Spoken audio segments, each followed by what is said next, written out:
मैं दोबारा आती हूँ सर आपकी तरफ मैं दोबारा आती हूँ, ज़रा उसामा का भी मौक़िफ़ इस पर ले लूँ। उसामा, अगर हम आज की समात की बात से पहले मरियम की कल की गुफ्तगू पर बात करें, चाहे वो मरियम शाहिद खान अब्बासी हों या दीगर रहनुमा, जिस तरह की ज़ुबान इस्तेमाल की जा रही है, क्या कहेंगे आप उस पर? बहुत अफ़सोसनाक है और मरियम साहबा ऐसे ही ये नहीं करती। ये उनका पुराना वतीरा है और जब उनको नज़र आता है कि कोई जज उनके कहने के मुताबिक नहीं चल रहे, तो फिर उनके खिलाफ यही होता है।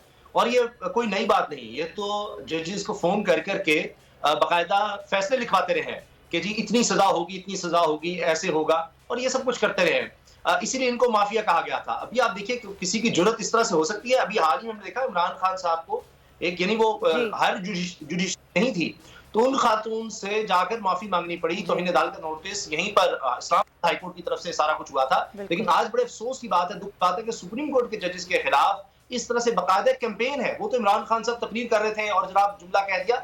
ये तो आप देखिए कि तारण है, प्रेस कॉन्फ्रेंसेस हो रही है, सोच समझ के आया जाता है। ये नहीं होता कि जी आप जलसे में थे और जोश में कर दिया। वो उन्होंने तस्वीरें तक चला दी हैं। पाकिस्तान की तारीख में पहली दफा हुआ है सर्विंग जजेस की, रिटायर्ड जजेस समेत उनकी तस्वीरें बाकायदा चलाकर लोगों को मुतरफर किया जा रहा है, गुस्सा इश्तियाल दिलाया जा रहा है, उनकी जिंदगी को खतरा लाक किया जा रहा है। लेकिन चूंकि ये लोग ये माजी में काम कर चुके हैं और उसके बाद भी इक़्तिदार में आ जाते हैं, मौलवी सानिया करके, राना सनाउल्लाह पर आज देखिए कहा गया कि जी उनके वारंट जारी किए गए हैं। अदालत ने चंद अदालत ऐसी है जुर्रत कर सकती है कि जिन्होंने चीफ सेक्रेटरी और रुकैया खाना को जान से मारने की धमकी दी थी। तो ये चंद जजेस हैं और वो चंद जजेस होते हैं वो इनको कबूल नहीं होते, उन पर ये हमला करना शुरू कर देते हैं। अगर ये जो बातें कर रहे हैं अगर वो सही मानी जाए तो आज एक बहुत बड़ी कंट्रोवर्सी है कि जस्टिस मंदोखेल साहब ने जो कुछ कहा है या जो वो लिखना चाहते हैं या उनकी जो सोच है वो पाकिस्तान पीपल्स पार्टी या पीडीएम तक कैसे पहुंची।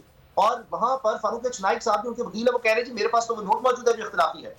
तो ये भी चीफ जस्टिस साहब इस पर बड़े हैरान हो गए। इस तरह तो आप देखिए मुअज़्ज़िज़ जज साहिबान ने जो ये कहते हैं जी उन्होंने माइंड बता दिया अपना, इन दो जजेस ने इस पर आज को नोटिस क्यों लिया। तो जजेस का अपना एक माइंड होता है, उस पर सवाल कर सकते हैं। तो फिर तो दो जजेस भी ये कह चुके हैं कि असेंबली तहरीरी गलत हुई, तो हम कह दें जी उन्होंने भी माइंड बना लिया, लिहाजा फैसले को नहीं मानेंगे, कोई भी ना माने, तहरीक इंसाफ उठ जाए और कहे जी मैं हम इन जजेस को नहीं मानते, हम जजेस को नहीं मानते। ये तो क्योस होगा। और ये असल बात यह है कि बस कुछ नहीं है, ये भाग रहे हैं और ये सियासी शहीद होना चाहते हैं। ये इस वजह से आप इदारों को मुलायम करें कि सिर्फ सुप्रीम कोर्ट की और रास्ते ये में पहली रुकावट दफा बनी नहीं हुई हो थी रहा, आप और बिल्कुल जो सही जजेस कह इनकी रहे बात हैं नहीं उसामा, मानते। ये तो पहले भी होता रहा ना, ये तो पहले भी इनका वतीरा रहा है, लेकिन ये होना नहीं चाहिए।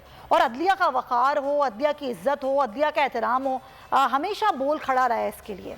और बोल ने हमेशा अदलिया के वक़ार की, अदलिया की इज्जत की, अदलिया के एहतराम के लिए, बोल के लिए सब कुछ बहुत अहम रहा। और यही वजह है नाज़रीन कि अदलिया की हिमायत में बोलना भी अब बोल का जुर्म सा बन चुका है।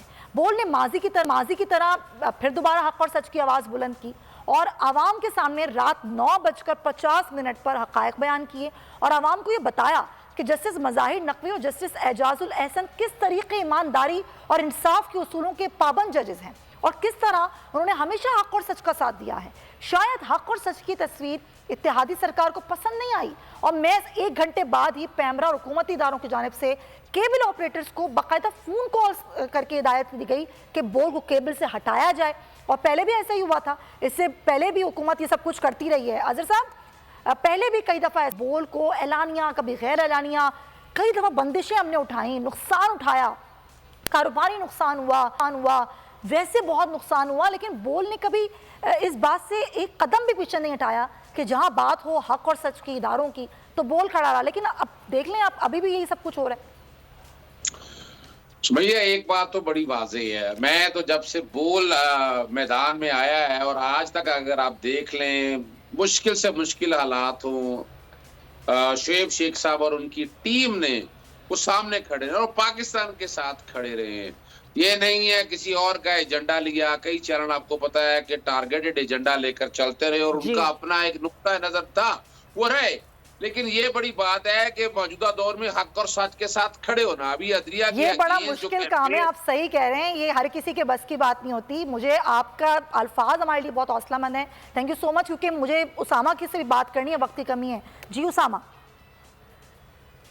अच्छा, अब देखें कि जिस तरह से हम देख रहे हैं ये जेल भरो तहरीक का आगाज हुआ, इस पर भी मैंने देखा बड़ा प्रोपेगेंडा किया गया कि जी इतने लोग और जाकर घरों पर ऐलान कर रहे हैं, और वो ये पूरी एक सोच समझ के एक कैंपेन इस तरह से बनाई गई इस जेल भरो तहरीक को दिखाने के लिए कि नाकाम। लेकिन आज आप देखें रावलपिंडी में जो हुआ है, इससे पहले पेशावर में इतनी बड़ी तादाद में लोग आ गए, ये एक अलामत होती है। ये नहीं होता कि आप वो 2 करोड़ वोटर है तो सबने जेल में चले जाना है। लेकिन मैं समझता हूँ कि इमरान खान साहब अपनी जो बात है कि जी अब ये निज़ाम जिस तरह से या सिस्टम में कोई आइन में रहते हुए कोई उनके पास कोई गुंजाइश ही नहीं रह गई सिवाय इसके कोई जेल भरो तहरीक और इस तरह की चीजें करें, तो वो उस लिहाज से बड़े कामयाब हो रहे हैं। और अब सुप्रीम कोर्ट में मामला है तो देखते हैं क्या होता है, क्योंकि ये अब मुझे नहीं लगता कि सुप्रीम कोर्ट वापस नजर जरूरत की तरफ जाएगी और 90 दिन के अंदर इलेक्शन मुझे तो इंशाल्लाह नजर आ रहे हैं। आइन की पासदारी करना सब पर फर्ज है और ये हुकूमत को करना ही होगा। Thank you so much Usama Ghazi, बहुत शुक्रिया आपके वक्त का। अजहर सिद्दीक साहब आपके वक्त का ही बहुत शुक्रिया। मैं हूँ सैयद मुजम्मिल शाह और अब आप मुझे देख सकते हैं सिर्फ बोल न्यूज़ पर। जिंदगी एक मैदान है और PSL 8 में हर टीम को छूना आसमान है। 6 टीमों के बीच धुआंधार लड़ाई। ये शोर ना लड़ाई का है ना डर का, ये शोर है जीत का, ये शोर है जुनून का। खेल का जुनून रोजाना रात 11 बजे सिर्फ बोल न्यूज पर।